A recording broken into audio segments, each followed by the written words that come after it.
সহজ সরল মানুষের এই দুনিয়ায় যেন তেমন কদর নেই। আজকাল মানুষ চাতুর্য, অভিনয় আর স্বার্থপরতাকেই মূল্য দেয় বেশি।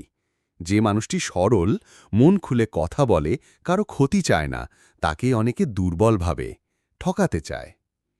কিন্তু মনে রাখতে হবে, সহজ হওয়া দুর্বলতা নয়, বরং এটা এক ধরনের সাহস। সহজ মানুষ মুখে যেমন, মনে তেমন। এটাই তো প্রকৃত মানসিক শক্তির পরিচয়। তারা লোক দেখানো নয়, প্রকৃত মানুষ।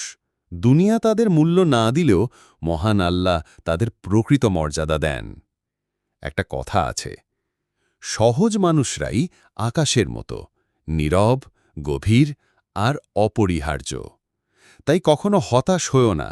সহজতা হারিয়ে চতুর হওয়া মানেই নিজেকে হারিয়ে ফেলা। সময়ের বিচার একদিন ঠিকই হবে।